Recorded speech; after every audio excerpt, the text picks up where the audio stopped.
এক দফার বাস্তবায়ন হিসেবে আমরা মনে করি সংস্কার কার্যক্রম অত্যন্ত গুরুত্বপূর্ণ এবং শুধুমাত্র একটা নির্বাচন কিংবা ভোটের জন্য এত এত মানুষ জীবন দেয় নাই। প্রায় 200 শতাধিক আমরা ধারণা করছি আমাদের শহীদ এবং 20,000-এরও বেশি আহত এবং শহীদ পরিবার এবং আমাদের আহতরাও সংস্কারের কথা বলছে। আপনারা জানেন এই গণঅভ্যুত্থানের যে এক দফা ছিল সেই এক দফা ছিল স্বৈরাচারী শেখ হাসিনার পতন এবং ফ্যাসিবাদী ব্যবস্থার বিলোপ। ফ্যাসিবাদী ব্যবস্থার বিলোপ বলতে আমরা স্পষ্টভাবে বুঝি যে প্রতিষ্ঠানগুলোকে ফ্যাসিজমের মধ্যে নিয়ে যাওয়া হয়েছে, বাংলাদেশের সকল প্রতিষ্ঠানকে প্রায় ধ্বংসপ্রায় অবস্থায় রেখে দেওয়া হয়েছে, অর্থনৈতিক প্রতিষ্ঠানগুলোকে ধ্বংস করা হয়েছে। এই সরকারের একটা ক্লিয়ার ম্যান্ডেট হচ্ছে আমরা সংস্কার কার্যক্রম শুরু করবো এবং আপনারা জানেন কমিশনগুলোর প্রায় 3 মাসের মতো সময় হয়ে যাচ্ছে, কমিশনগুলো উপস্থাপনা দেবে। তারপর আমরা যারা স্টেক হোল্ডার্স আছে তাদের সাথে কনসালটেশনের ভিত্তিতে সংস্কার কার্যক্রম বাস্তবায়ন করে একটি ইলেকশনের দিকে যাব। তো একটা কথা বলতে চাই যে বিগত সময়গুলোতে উত্তরবঙ্গের জেলাগুলো উন্নয়ন কার্যক্রমের দিক থেকে যথেষ্ট অবহেলিত ছিল। আমরা বিভিন্ন প্রকল্প যখন দেখি, যখন রিভিউ মিটিং করি তখন আমরা দেখি যে উন্নয়ন কার্যক্রম কিছু জায়গায় সীমাবদ্ধ ছিল।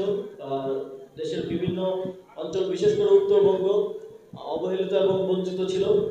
আমরা স্পষ্টভাবে বলতে চাই যে এই সরকারের সময় যে অঞ্চলগুলোকে বৈষম্যের শিকার করা হয়েছে সেখানে বিশেষ গুরুত্ব সহকারে উন্নয়ন কার্যক্রম পরিচালনা করা হবে এবং আমরা কিছু দীর্ঘমেয়াদী প্রকল্প নিয়ে যাব যার ফলে এই সরকারের সময় শেষ হয়ে গেল আপনারা সেগুলোর সুফল পাবেন।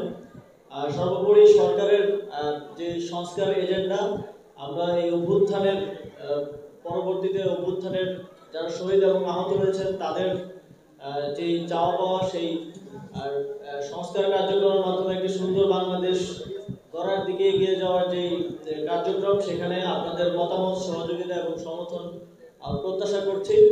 আমরা বাংলাদেশকে এমনভাবে বাংলাদেশের জনগণ যেভাবে চাই সেভাবেই করতে চাই। প্রত্যেকটি প্রতিষ্ঠান যেন জনবান্ধবভাবে কাজ করতে পারে সেভাবে করে দিয়ে যেতে চাই।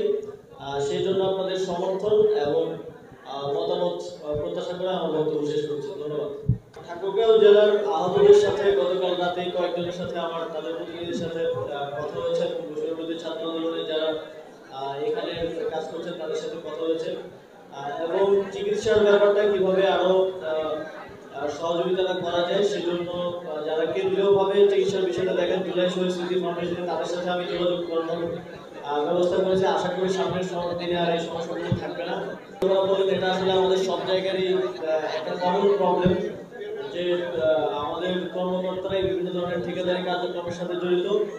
আমরা কেন্দ্রীয়ভাবে এটার মনিটরিং করবো এবং সামনের দিনে স্থানীয় উন্নয়ন, অবকাঠামোগত উন্নয়নের ক্ষেত্রে যাতে এই ধরনের যুক্ত না থাকে এবং এই যে বারবার হাত বদলের ফলে যেটা হয় সেটা হচ্ছে যে মূল কাজটা কম্প্রোমাইজ হয়ে যায়।